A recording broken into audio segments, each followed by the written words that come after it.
Hello students, तो आज हम आपके लिए लेकर आए हैं क्लास 11th का चैप्टर नंबर 4 वेक्टर्स, और उस पर थर्ड लेक्चर है ये इस सीरीज़ का। तो आज के इस लेक्चर के अंदर हम लोग जानेंगे कि वेक्टर्स को किस तरह से एडिशन किया जाता है, कौन कौन से लॉज हैं वेक्टर एडिशन के, किस तरह से उनका डेरिवेशन किया जाता है, किस तरह से रिजल्टेंट वेक्टर फाइंड किया जाता है। डेरिवेशन देखने के बाद हम लोग कुछ अच्छे क्वेश्चंस देखेंगे और वीडियो के लास्ट में आपको जेईई और नीट से रिलेटेड क्वेश्चंस देखने को मिलेंगे। तो आज का लेक्चर बहुत ही इंपॉर्टेंट होने वाला है क्लास 11th के बच्चों के लिए भी, और जो बच्चे जेईई या नीट के लिए प्रिपेयर कर रहे हैं उनके लिए भी बहुत इंपॉर्टेंट होने वाला है। तो चलिए शुरू करते हैं आज का लेक्चर। तो वेक्टर एडिशन को जानने से पहले सबसे पहले हम एक दो छोटी मोटी बेसिक चीज़ों को देखेंगे। तो सबसे पहले एक बेसिक सी चीज़ आती है जिसमें स्टूडेंट्स को बहुत कंफ्यूजन रहता है, एंगल्स बिटवीन टू वेक्टर्स। कोई भी दो वेक्टर्स के बीच में एंगल किस तरीके से मेजर किया जाता है, ठीक है। तो इसकी बहुत आसान सी बात है, बहुत आसान सा लॉ है कि दो वेक्टर्स के बीच में जब भी हमको एंगल मेजर करना है तो या तो वो दोनों वेक्टर हेड हेड कनेक्ट होने चाहिए, यानी कि दोनों का हेड कनेक्ट हो एक दूसरे से, और या फिर उन दोनों वेक्टर्स की टेल एक दूसरे से क्या होनी चाहिए, कनेक्ट होनी चाहिए। जैसे कि फॉर एग्जाम्पल देखिए कि जैसे एक वेक्टर इस तरह बनाया मैंने और एक वेक्टर इस तरफ बनाया, और मैंने बोला कि इन दोनों के बीच का एंगल 120 डिग्री दिया हुआ है, ठीक है। एक वेक्टर मैंने इस तरह से बनाया, एक वेक्टर मैंने यहाँ पर बनाया और कहा कि इनके बीच का एंगल 30 डिग्री दिया हुआ है। एक वेक्टर मैंने इस तरीके से ड्रॉ किया, एक वेक्टर मैंने ऐसे ड्रॉ किया और कहा कि इनके बीच का एंगल है 160 डिग्री। अब इन तीनों एग्जाम्पल्स में देखो ध्यान से, तो पहले वाला एग्जाम्पल ए के अंदर दोनों वेक्टर्स का हेड एक दूसरे से कनेक्टेड है, तो बिल्कुल इन दोनों के बीच का जो एंगल है वो हम कितना कंसीडर करेंगे, थीटा इक्वल टू 120 डिग्री। दूसरे एग्जाम्पल के अंदर दोनों वेक्टर्स की टेल आपस में कनेक्टेड है, इस वेक्टर की टेल इससे कनेक्टेड है, तो इन दोनों के बीच में भी एंगल हम कितना एज्यूम करेंगे, 30 डिग्री। लेकिन यहां पर ध्यान से देखो तो इस वेक्टर का हेड इसकी टेल से कनेक्टेड है, वेक्टर का हेड इसकी टेल से कनेक्टेड है, तो हम लोग इस वेक्टर को थोड़ा सा आगे की तरफ इस तरह से प्रोड्यूस कर सकते हैं, या हम बोल सकते हैं कि पैरेलल शिफ्ट कर सकते हैं। तो इस तरह से हमने इसको आगे प्रोड्यूस किया, तो अगर ये एंगल 60 डिग्री है तो ये एंगल कितना होगा, 20 डिग्री। सबको पता है स्ट्रेट लाइन पर एंगल कितना बनता है, 180 डिग्री। तो अब देखो यहाँ पर इस पॉइंट पर इस वेक्टर और इस वेक्टर दोनों की टेल कनेक्टेड है, तो इनके बीच का एंगल कितना लिया जाएगा, 20 डिग्री। कितना लिया जाएगा, 20। 160 नहीं लेंगे, क्योंकि 160 एंगल पर तो दोनों की हेड और टेल कनेक्टेड है।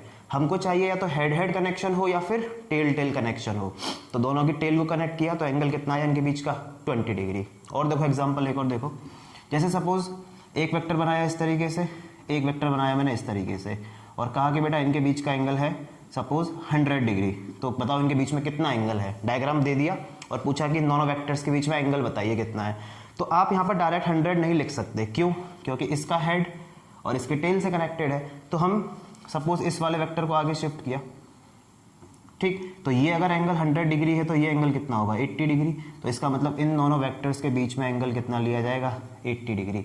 आप इस वाले वेक्टर को भी पीछे प्रोड्यूस कर सकते थे, देखो इसकी डायरेक्शन आगे की तरफ है तो इसको ऐसे पीछे से प्रोड्यूस किया, इसकी डायरेक्शन आगे है तो इसको पीछे से प्रोड्यूस किया, तो इधर ये 100 तो ये भी कितना होगा, 80। बात तो एक ही, आंसर तो सेम आना है, तो दोनों वेक्टर्स के बीच में एंगल कितना हुआ, 80 डिग्री। तो इस तरीके से हम दो वेक्टर्स के बीच में एंगल तभी मेजर करते हैं जब या तो दोनों का हेड या फिर दोनों की टेल एक दूसरे से क्या हो, कनेक्टेड हो। नहीं है तो हम वेक्टर का पैरेलल शिफ्ट करते हैं। देखो एक बार इस टॉपिक को भी समझते हैं, छोटा सा 2 मिनट का topic, parallel shifting of vector. Parallel shifting of A vector. Concept ये कहता है कि अगर आपके पास कोई भी वेक्टर है, सपोज एक वेक्टर ये है, तो आप इसको पूरे यूनिवर्स में उठाकर इसके पैरेलल कहीं पर भी शिफ्ट कर सकते हो। वर्ड बोला है पैरेलल, यानी कि एंगल चेंज नहीं होगा, जितने एंगल पर ये वेक्टर टिल्टेड है उतने ही एंगल पर उठाकर इसको यहां यहां यहां यहां यहां पूरे यूनिवर्स में आप कहीं पर भी क्या कर सकते हो, शिफ्ट कर सकते हो। वेक्टर की वैल्यू पर कोई भी इफेक्ट नहीं पड़ेगा, ना तो उसका मैग्नीट्यूड चेंज होगा और ना ही उसकी डायरेक्शन चेंज होगी। आप इसको उठाकर इस तरह से यहां ड्रॉ कर सकते हो, आपका मन है यहां ड्रॉ कर सकते हो, आपका मन है यहां ड्रॉ कर सकते हो। पैरेलल कहीं पर भी क्या कर सकते हो, शिफ्ट कर सकते हो। इसको कहते हैं हम पैरेलल शिफ्ट, बहुत काम में आता है ये। अभी एंगल फाइंड करने के लिए भी हमने इसका यूज किया था पैरेलल शिफ्टिंग का। कैसे किया था, जैसे एक वेक्टर इधर है, एक वेक्टर इधर है, इनके बीच का एंगल बोला 120 डिग्री, तो हमें पता है कि हेड और टेल कनेक्शन है, तो ये एंगल गलत है, ये तो एंगल बेवकूफ बनाने वाला एंगल है। तो सही एंगल के लिए या तो हम इसको उठाकर आगे शिफ्ट कर दें, या फिर इसको उठाकर ऐसे नीचे शिफ्ट कर दें। इसको मान लो मैंने नीचे शिफ्ट किया, या इसको आगे शिफ्ट किया, किसी को भी कहीं भी शिफ्ट कर लो। इसको मान लो आगे शिफ्ट किया, ऐसे उठाकर शिफ्ट किया, तो अब इन दोनों की इन दोनों की टेल आपस में क्या हो गई, कनेक्टेड। तो एंगल कितना आया इनके बीच का, 60 डिग्री। ठीक, तो इसको हम बोलते हैं parallel shift of A vector. किसी भी वेक्टर को उठाकर पूरे यूनिवर्स में कहीं पर भी शिफ्ट किया जा सकता है। अब हम शुरू करते हैं हमारा वेक्टर एडिशन। वेक्टर एडिशन के अंदर ये दोनों चीजें काम में आती हैं, इसलिए पहले बताई है मैंने आपको। अब आपको वेक्टर एडिशन में इतनी दिक्कत नहीं आएगी। वेक्टर एडिशन, तो वेक्टर एडिशन के जनरली 3 लॉज दिए होते हैं। आप कोई भी बुक देखोगे, कहीं पर भी देखोगे, आपको 3 लॉज दिखाई देंगे। सबसे पहला लॉ है हमारे पास ट्रायंगल लॉ, जिसको हम हेड टेल मेथड भी कहते हैं। कौन सा मेथड कहते हैं, हेड टेल मेथड। दूसरा लॉ आता है हमारे पास पैरेललोग्राम लॉ, और तीसरा लॉ आता है हमारे पास पॉलीगन लॉ। पॉलीगन लॉ, ये 3 लॉज हैं वेक्टर एडिशन के, triangle law, parallelogram law and polygon law. तो आज के लेक्चर में हम लोग सबसे पहले बात करेंगे ट्रायंगल लॉ के बारे में। तो सबसे पहले हम लोग पढ़ेंगे ट्रायंगल लॉ, जिसका दूसरा नाम हेड टेल मेथड भी है। क्या नाम है, हेड टेल मेथड। तो ट्रायंगल लॉ क्या कहता है कि अगर 2 वेक्टर्स एक दूसरे से इस तरह से कनेक्टेड हैं कि दोनों एक ही डायरेक्शन को शो करते हैं, या एक ही पैटर्न को शो करते हैं, या एक ही पॉइंट की तरफ इशारा करते हैं। जैसे आप पॉइंट P से पॉइंट Q की तरफ गए और Q से पॉइंट R की तरफ गए, तो ट्रायंगल की 2 साइड्स को शो करते हैं, या एक ही पैटर्न में हो, या फिर एक का हेड दूसरे के टेल से कनेक्टेड हो। तीनों में से कोई भी कंडीशन सेटिस्फाई है। ट्रायंगल की 2 साइड्स को शो करते हैं, एक ही डायरेक्शन को पॉइंट करते हैं, या फिर एक का हेड दूसरे की टेल के साथ कनेक्टेड हो।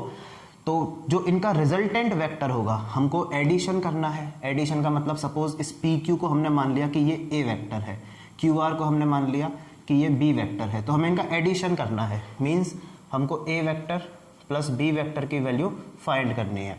तो इनका जो रिजल्टेंट वेक्टर होगा वो ट्रायंगल की तीसरी साइड को और ऑपोजिट पैटर्न में ज्वाइन करने वाली लाइन के अलोंग होगा।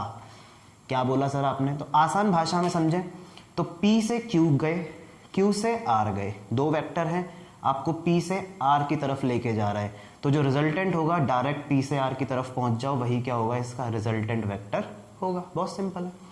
या फिर अगर आपको बुकिश डेफिनेशन बोलनी है, तो बुकिश डेफिनेशन क्या है कि if 2 vectors are representing the sides 2 sides of a triangle, then the third side in the opposite direction or in the opposite pattern। opposite pattern क्यों बोला, क्योंकि ये P से Q, Q से R चले गए।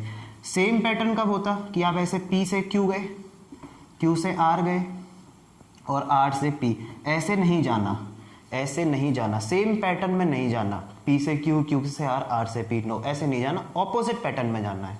P से Q, Q से R पहुंच गए 2, ठीक है, 2 वेक्टर हो गए। तो तीसरा वेक्टर ऑपोजिट, यानी कि P से डायरेक्ट R पे पहुंच जाओ, वही क्या होगा, हमारा रिजल्टेंट वेक्टर होगा। C वेक्टर हमारा क्या होगा, यहाँ पर रिजल्टेंट वेक्टर होगा। ठीक है, अब हमने ये तो पता लगा लिया कि हमारा C वेक्टर कौन सा होगा। अब वेक्टर के अंदर तो हमें 2 चीजें बतानी होती हैं, उसका मैग्नीट्यूड और उसकी डायरेक्शन। तो हमें अब इस C का मैग्नीट्यूड भी निकालना है कि कितना मैग्नीट्यूड होगा, और इसकी डायरेक्शन भी बतानी है। तो देखिए कैसे निकालते हैं। तो हम पहले फॉर्मूला देख लेते हैं कि C का जो मैग्नीट्यूड डिफाइन होता है, उसका फॉर्मूला होता है √a² + b² + 2ab cos theta, जहां पर a का मतलब वेक्टर a का मैग्नीट्यूड, b का मतलब वेक्टर v का मैग्नीट्यूड, थीटा क्या है, theta is the angle between vector a and vector v। अब देखो थीटा है angle between a and b, तो दो वेक्टर्स के बीच का एंगल, तो या तो हेड हेड कनेक्शन हो या फिर टेल टेल कनेक्शन हो। तो ए वेक्टर और बी वेक्टर में तो हेड टेल कनेक्शन है, तो इसको हमें थोड़ा सा आगे शिफ्ट करना होगा। तो सपोज हमने इसको इस तरह से आगे शिफ्ट कर लिया, थोड़ा सा प्रोड्यूस किया, तो इन दोनों वेक्टर्स के बीच में जो एंगल होगा वो ये वाला होगा। आई बात समझ में? देखो ध्यान से, इस वेक्टर की यानी कि बी वेक्टर की टेल और इस ए वेक्टर को आगे शिफ्ट कर दिया, तो इसकी टेल आपस में कनेक्टेड है, तो एंगल कौन सा बनेगा? थीटा बनेगा, बाहर वाला, अंदर वाला नहीं बनेगा, बाहर वाला बनेगा। तो ये आएगा हमारे पास सी का मैग्नीट्यूड। ठीक है, डायरेक्शन भी निकालेंगे इसकी। डायरेक्शन निकालने के लिए हम लोग इस एंगल को अल्फा मान लेते हैं। जनरली बुक्स में अल्फा दिया होता है, तो हमने भी अल्फा ले लिया। सबने बोला अल्फा, तो मैंने भी बोला अल्फा, तो हमने इसको अल्फा ले लिया। तो अल्फा एंगल हम निकालेंगे कि कितने एंगल पर है और इसका मैग्नीट्यूड क्या है। तो देखिए कैसे निकालते हैं, डेरिवेशन देखते हैं इसका एक बार। ये हमारे पास बी वेक्टर है, तो सबसे पहले हमने क्या किया, एक परपेंडिकुलर यहाँ पर इस तरीके से ड्रॉप किया, परपेंडिकुलर प्रोड्यूस किया। इस पॉइंट का नाम पी क्यू आर, तो इस पॉइंट को हमने कह दिया एस। ठीक है, अब इस ट्राइंगल क्यू आर एस को अलग से बाहर निकाला मैंने, देखो ऐसे क्यू आर एस ट्राइंगल को, क्यू आर एस, जिसके अंदर ये एंगल 90 डिग्री है और ये एंगल कितना है हमारे पास? थीटा है। और क्यू आर की जो वैल्यू है वो v है। भाई क्यू आर की वैल्यू यानी कि वेक्टर b का मैग्नीट्यूड वो क्या है? b है। तो अब हम यहां से QS और RS की वैल्यू फाइंड करेंगे। तो आपको पता है कि सिंस साइन थीटा, किसी भी ट्राइंगल में sine theta perpendicular upon hypotenuse, तो थीटा के अपोजिट परपेंडिकुलर कितना है? RS, और अपॉन 90 के अपोजिट हाइपोटेन्यूस क्या है? QR। ये किसके इक्वल होगा? साइन थीटा के इक्वल होगा। तो यहाँ से साइन थीटा की वैल्यू हमारे पास हो गई RS, हमको फाइंड करनी है, और अपॉन QR की वैल्यू हमको पता है B, तो यहाँ से RS की वैल्यू हो गई B साइन थीटा। तो RS की वैल्यू मैं यहाँ पर लिख देता हूँ, हमने निकाली B साइन थीटा, कोई दिक्कत नहीं है। ऐसे ही जैसे साइन थीटा यूज़ किया, सिमिलरली इस ट्राइंगल के अंदर हम कॉस थीटा यूज़ करेंगे। तो कॉस थीटा हमारे पास आता है बेस अपॉन हाइपोटेन्यूस, तो cos theta equal to base क्या बनेगा इसका? QS, और हाइपोटेन्यूस तो सेम QR। तो cos theta equal to QS की वैल्यू हमको फाइंड करनी है, और QR की वैल्यू क्या है? B। QR की वैल्यू क्या है? B। तो यहाँ से QS इक्वल टू हुआ B कॉस थीटा। तो QS की जगह पर हमने यहाँ पर लिख लिया B कॉस थीटा। इस ट्राइंगल का काम हो गया फ्री। तो अब इस ट्राइंगल को हम कर देते हैं यहाँ से इरेज। चलिए आगे देखिए,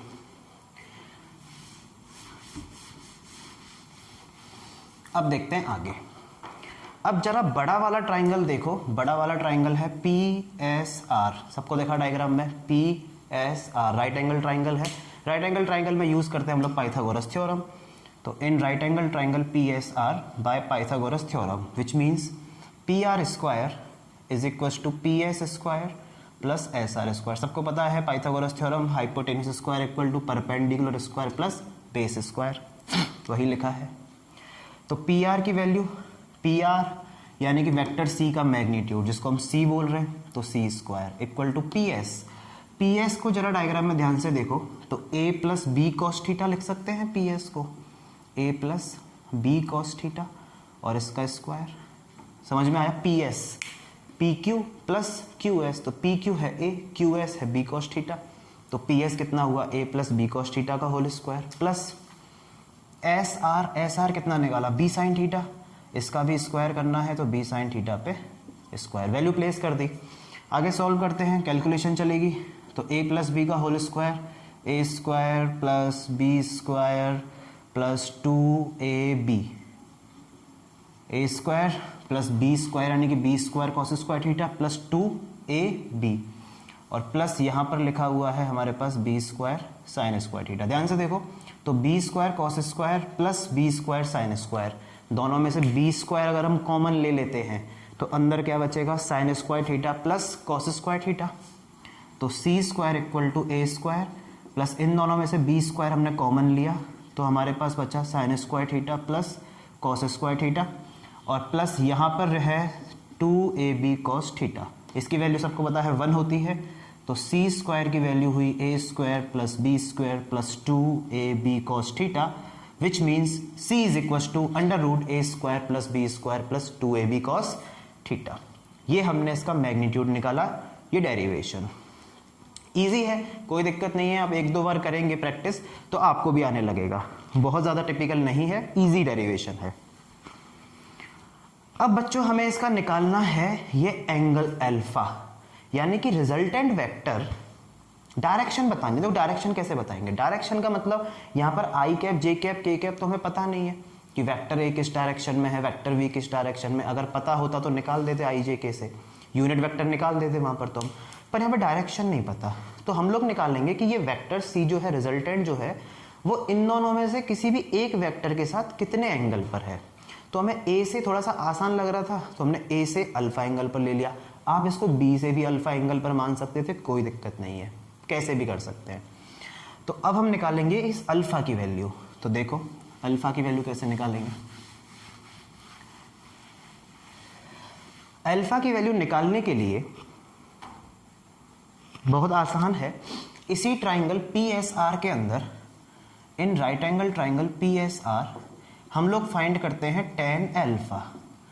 पी एस आर जो बड़ा वाला राइट एंगल ट्राइंगल है उसमें टेन निकाला, तो टेन क्या होता है बेटा? टेन होता है परपेंडिकुलर अपॉन बेस, ठीक है। तो अल्फा के सामने परपेंडिकुलर एस आर और अपॉन बेस कौन सा है? P S. डायग्राम से देखो, एस आर की value B sine theta upon P S की वैल्यू डायग्राम से देखोगे तो A plus B cos theta. ये है टेन अल्फा। तो अल्फा बराबर tan inverse B sine theta upon A plus B cos theta. Sir tan alpha ही क्यों निकाला? साइन अल्फा या कॉस अल्फा या कॉट अल्फा और कुछ क्यों नहीं निकाला? तो देखो उसके पीछे दो रीज़न है। पहला रीज़न ये कि अगर आप साइन अल्फा या कॉस अल्फा निकालते तो उसमें ये सी आता, क्योंकि साइन कॉस में हाइपोटेन्यूस आता है। सी हो सकता है नोन हो सकता है अननोन हो, यूज़ नहीं कर सकते हम।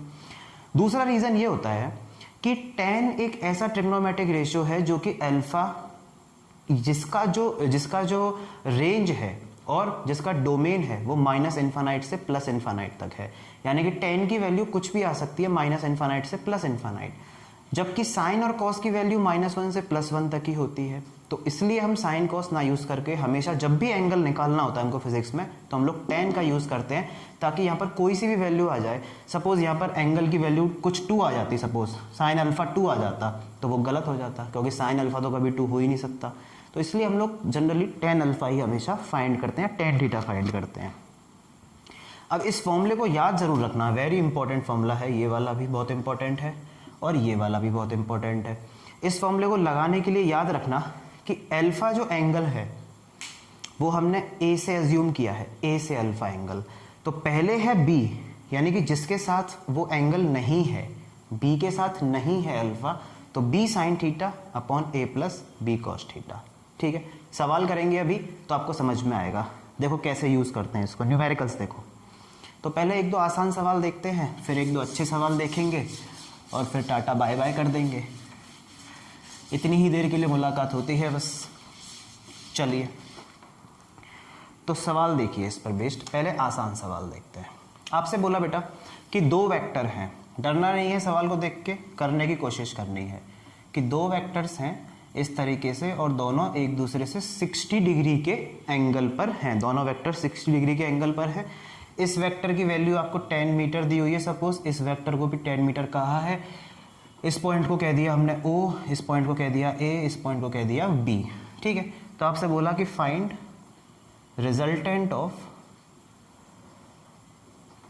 OA vector and OB vector. OA vector और OB वेक्टर का रिजल्टेंट वेक्टर फाइंड करना है, यानी कि इनको ऐड करके इनका रिजल्टेंट वेक्टर फाइंड करना है। अब सबसे पहले आपने सोचा सर हेड टेल मेथड, यानी कि एक वेक्टर का हेड दूसरे वेक्टर की टेल से कनेक्ट होना चाहिए। यहाँ पर तो है ही नहीं ऐसा, यहाँ पर तो टेल से टेल मिली है, ताल से ताल मिला रखा है। यहाँ तो कोई दिक्कत नहीं है, हमने पैरेलल शिफ्टिंग तो पढ़ी है, तो इस वेक्टर बी को उठाकर इसके पैरेलल आगे शिफ्ट कर देते हैं। तो कैसे डायग्राम बनेगा देखो, O से A, ये तो एज इट इज रखा 10 मीटर, इसको उठाकर आगे शिफ्ट कर दिया पैरेलल, इस तरीके से कर सकते हैं, कोई दिक्कत नहीं है। B, ये एंगल कितना डिग्री था इसका, 60 डिग्री था, तो अब भी ये एंगल कितना है, 60 डिग्री है। ठीक है, ये एंगल अभी भी कितना है, 60, और यहाँ पर ये वाला एंगल कितना डिग्री है हमारे पास 120 हो जाएगा। खैर इसकी हमको ज़रूरत नहीं पड़ेगी, तो 60 डिग्री एंगल है। तो हो गया हमारे पास, रिजल्टेंट वेक्टर निकालना है। तो रिजल्टेंट का फॉर्मूला हमने बोला कि r बराबर under root A square plus B square plus 2ab cos theta. तो a की वैल्यू 10 है, 10 का स्क्वायर 100 प्लस b की वैल्यू भी 10, 10 का स्क्वायर 100 प्लस 2a 10 b 10 और थीटा दोनों वेक्टर्स के बीच का एंगल। क्या ये एंगल जो दिया है वो सही तरीके से दिया है या बेवकूफ़ बनाने वाला दिया है? सोचो, तो सही तरीके से दिया है। क्यों? क्योंकि दोनों की टेल से टेल मिली हुई है, तो इसका मतलब जो एंगल दिया है वो सही तरीके से दिया है, बेवकूफ़ बनाने वाला नहीं दिया। तो थीटा की वैल्यू हम सीधी कितनी लिखेंगे 60 डिग्री। सॉल्व कर देंगे इसको, आंसर आ जाएगा 100 100 200 प्लस यहाँ पर 100 ये हुआ 100 200 और cos 60 की वैल्यू 1/2 से ये 100 टाइम्स कैंसिल, यानी कि square root 300 which means 10 under root 3 metre. Very easy, कोई परेशानी, एकदम क्लियर, एकदम आसान। आगे चलें, चलिए आगे देखिए, अगला सवाल देखिए। अगला सवाल थोड़ा सा अच्छा सवाल कराते हैं, ठीक ठाक सवाल देखिए।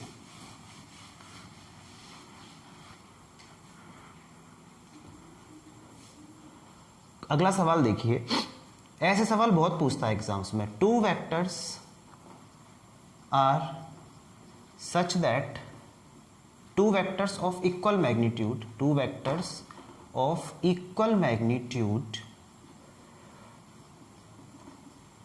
are such that their resultant vector also have same value, then find the angle between those two vectors. एक मिनट ट्राई पॉज करके वीडियो को ट्राई कीजिए सवाल को। 1 2 3 4 5 किया ट्राई, देखो ध्यान से। Two vectors of equal magnitude, दो वेक्टर हैं जिनका मैग्नीट्यूड इक्वल है। कुछ नहीं पता कैसे वेक्टर है, कहाँ है, कितने एंगल पर है, कुछ भी नहीं पता। तो हमने एक वेक्टर को ए वेक्टर मान लिया, दूसरे वेक्टर को बी वेक्टर मान लिया। बोला है कि दोनों का मैग्नीट्यूड सेम है, यानी कि ए बराबर बी है। मैग्नीट्यूड सेम है, डायरेक्शन नहीं पता कैसी है। अच्छा, ये कैसे जुड़े हुए हैं? Are such that their resultant vector also have same value. इनका जो रिजल्टेंट है उसकी वैल्यू भी क्या है, सेम है। तो हमने मान लिया कि इनका जो रिजल्टेंट है वो है सपोज सी वेक्टर। तो सी की वैल्यू भी क्या है, सेम है। ए बराबर बी बराबर सी, तीनों ही सेम है। दो वेक्टर ए और बी कहीं पर भी है, हमें नहीं पता। एक वेक्टर ए वेक्टर मान लिया, एक वेक्टर बी वेक्टर मान लिया, ये इसका रिजल्टेंट सी वेक्टर। बोला कि तीनों वैल्यू सेम है, ठीक है। तो बोला कि find the angle between those two vectors. Those two कौन कौन से वेक्टर, ए और बी, इनके बीच में एंगल फाइंड करना है, ठीक है। इस सवाल को करने के दो तरीके हैं, एक फिजिक्स का तरीका, एक मैथ्स का तरीका। पहले चलो फिजिक्स के तरीके से देखो, फिर मैथ्स के तरीके से बताता हूँ। पहले फिजिक्स के तरीके से देखो। तो तीनों का मैग्नीट्यूड इक्वल है, मैंने मान लिया x, ठीक है। अब रिजल्टेंट तो c है, तो रिजल्टेंट का फॉर्मूला होता है कि c square equal to a square plus b square plus 2ab cos theta. तो a b c तीनों की वैल्यू x है, तो उठा कर x डाल दिया सबकी जगह पर, x, तो ये भी x into x square cos theta. तीनों सेम थे। एक एक्स स्क्वायर से एक्स स्क्वायर कैंसिल हो गया, ये एक्स स्क्वायर यहाँ पहुँचेगा तो माइनस का हो जाएगा, बराबर 2x square cos theta. X square से एक्स स्क्वायर खत्म, तो कॉस थीटा की वैल्यू आई -1/2। कॉस माइनस में आता है, यानी कि सेकंड क्वाड्रेंट में आएगा। कॉस सेकंड क्वाड्रेंट में आएगा तो थीटा की वैल्यू कितनी आएगी, 120 डिग्री। ये तो मैथ्स की बात है, ट्रिग्नोमेट्री के अंदर सीख लिया होगा आपने अभी तक। बेसिक मैथ्स के अंदर क्वाड्रेंट्स में कैसे वैल्यू फाइंड करते हैं। तो थीटा कितना आया, 120 आया। ये आंसर आ गया हमारा, कोई दिक्कत। फिजिक्स के तरीके से। मैथ्स के तरीके से देखो, तीनों वेक्टर्स इक्वल है, तीनों वेक्टर इक्वल हैं, तो ऐसा ट्राइंगल जिसकी तीनों साइड इक्वल होती हैं, यही तो मतलब हुआ, ए बी सी तीनों इक्वल, ऐसा ट्राइंगल जिसकी तीनों साइड्स इक्वल है, तो इक्विलैटरल ट्राइंगल। और इक्विलैटरल ट्राइंगल का हर एंगल कितना डिग्री होता है? 60 डिग्री। तो 60 डिग्री के एंगल होंगे ये तीनों, ये भी 60 होगा, ये भी 60 होगा, ये भी 60 होगा। अब आप ये देखो कि क्या ए और बी के बीच का ये एंगल सही है? नहीं है। क्यों? क्योंकि यहाँ पर तो इसका हेड और इसके टेल के साथ कनेक्टेड है, तो इनके बीच का सही एंगल कौन सा होगा? बाहर वाला, 120 डिग्री। एक सेकंड में आंसर 120 डिग्री। तो बताओ मैथ्स ज़्यादा अच्छी है फिजिक्स? अरे सर फिजिक्स ही ज़्यादा अच्छी है, मैथ्स में तो कहाँ दम। नहीं, दोनों ही अच्छी है। Maths is just a language of physics. Maths जो है वो फिजिक्स की लैंग्वेज है, बस फिजिक्स को एक्सप्रेस करने के लिए हमें मैथ्स की ज़रूरत पड़ती है, बिना मैथ्स के फिजिक्स नहीं हो सकती कभी। तो थीटा कितना आ गया? 120 डिग्री। समझ में आया? तो ये भी अच्छा सवाल था, ठीक ठाक सवाल था। एक और सवाल देखते हैं, वो भी अच्छा सवाल है। देखिए, नोट करना चाहो तो आप कर सकते हो पॉज करके वीडियो। चलिए अगला सवाल देखिए, समझ में आ रहा है? अच्छा लग रहा है? अगला सवाल भी काफ़ी अच्छा सवाल है। उसका डायग्राम आपको पहले से ही दिया हुआ है। एक वेक्टर दिया हुआ है OA जिसका मैग्नीट्यूड है 6, ठीक है। एक दूसरा वेक्टर दिया हुआ है डायग्राम में OB जिसका मैग्नीट्यूड है 4, और सवाल में आपसे ये कहा है कि इस OA और OB का जो रिजल्टेंट OC है, OC वेक्टर, वो वेक्टर OA के साथ परपेंडिकुलर है, 90 डिग्री पर है, ठीक है। तो क्वेश्चन ये है कि आपको फाइंड करनी है एंगल AOB की वैल्यू। आप पॉज करके एक मिनट ट्राई कीजिए इसको, एंगल AOB फाइंड करना है। किया? देखो सॉल्यूशन। तो हमको एंगल AOB की वैल्यू फाइंड करनी है। तो ये तो इतना एंगल 90 पता है, ये छोटू सा एंगल अल्फा और निकाल दें अगर, तो हमारे पास एंगल AOB पूरा आ जाएगा, ठीक है। AOB कैसे निकालेंगे? तो ये अल्फा हमको निकालना होगा, ठीक है। अब ध्यान से देखो तो रिजल्टेंट वेक्टर कहा है कि A से 90 पर है, यानी कि रिजल्टेंट वेक्टर का वेक्टर A से, इस OA को मैं वेक्टर A बोल देता हूँ, इस OB को मैं वेक्टर B बोल देता हूँ, ठीक है। तो रिजल्टेंट का वेक्टर A से एंगल दिया हुआ है 90 डिग्री। तो हमें फॉर्मूला पता है कि tan alpha is equal to, ठीक है, तो tan alpha is equal to, alpha मत मानो, चलो यहाँ पर बीटा लिख लो और कुछ लिख लो, क्योंकि अल्फा हमने यहाँ पर लिया है। तो इस रिजल्टेंट का A के साथ दिया है एंगल 90, तो A को नहीं लेंगे, पहले किसको लेंगे? B को लेंगे। तो B sign theta upon A plus B cos theta. नहीं है यार समझ में? देखो, एक वेक्टर कोई भी है A वेक्टर, ये है दूसरा वेक्टर जिसको हमने बोला B वेक्टर, और ये इनका रिजल्टेंट हमने माना C वेक्टर, ठीक है। अगर आपको सवाल में ये कहता है, देखो ध्यान से सुनना, अगर आपको सवाल में ये कहता है कि रिजल्टेंट वेक्टर A के साथ अल्फा एंगल पर है, किसी भी एंगल पर है, और आप लगा रहे हो tan अल्फा, तो जिसके साथ एंगल नहीं है उसको पहले लेंगे। B के साथ नहीं है ना, A के साथ है, B के साथ थोड़ी है। तो B sign theta upon A plus B cos theta. Theta क्या है ना? थीटा पता है ना, इन दोनों वेक्टर्स के बीच का एंगल थीटा है। और अगर सपोज आपसे कहता है कि ये वाला एंगल अल्फा है, यानी कि B के साथ अल्फा है, तो ऊपर हम लेते A साइन थीटा और अपॉन नीचे B plus A cos theta. उल्टा करना है, जिसके साथ एंगल नहीं दिया पहले उसको लेना है। तो ये 90 B के साथ नहीं है, तो पहले B को लिया, B sign theta upon A plus B cos theta. Clear है बात? अब देखो आगे, तो tan बीटा, बीटा यानी कि इसका जो एंगल है रिजल्टेंट का 90 डिग्री है, तो tan 90 degree equal to B, B की वैल्यू कितनी है 4, और साइन थीटा हमको निकालना है, अपॉन A की वैल्यू कितनी है 6 प्लस B की वैल्यू अगेन 4 कॉस थीटा, ठीक है। ये हमको फाइंड करना है यहां से।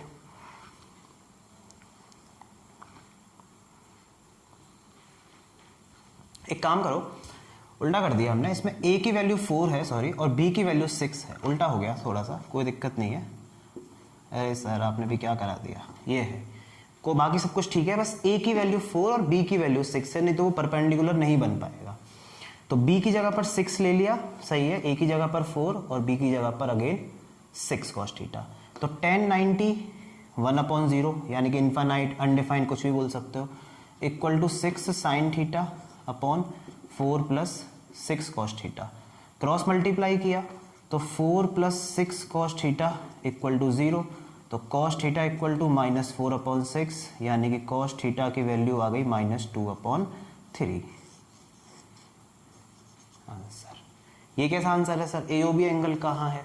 अरे एओबी एंगल यही तो थीटा है। थीटा यानी कि वेक्टर ए और वेक्टर बी के बीच का एंगल, जो ये थीटा हमने यहाँ पर यूज किया है, जो हम वैल्यू निकाली है कॉस थीटा की, वो थीटा कौन सा है? वो यही तो है थीटा, वेक्टर ए और वेक्टर बी के बीच का एंगल। तो यहाँ से कॉस थीटा कितना आ गया हमारे पास? -2/3। ठीक है, एक और सवाल देखते हैं, लास्ट इस वीडियो का लास्ट सवाल आज के लिए। देखिए लास्ट सवाल,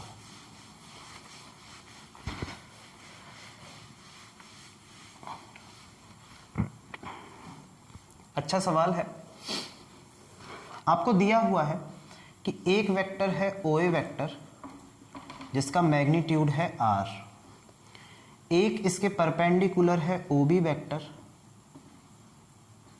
जिसका मैग्नीट्यूड भी है r, इनका रिजल्टेंट OC वेक्टर, इसका मैग्नीट्यूड भी है r, ये एंगल 45 गिवन है, ये एंगल 45 गिवन है।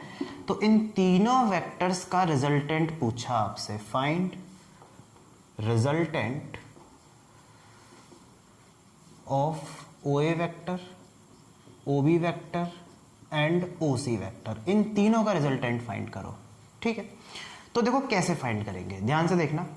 सबसे पहले हम OA और OB का रिजल्टेंट निकाल लेते हैं, OA और OB का रिजल्टेंट निकाल लेते हैं।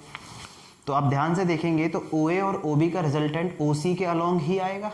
कैसे आएगा? देखो, इस B को, ये तो OA वेक्टर हमारे पास यहाँ पर है, ठीक है, इस B को मैंने पैरेलल शिफ्ट करके टिंग टिंग टिंग टिंग टिंग और यहाँ पर लेके आ गया, इस तरीके से शिफ्ट करके, और OB वेक्टर को मैं यहाँ लेकर आ गया इस तरीके से।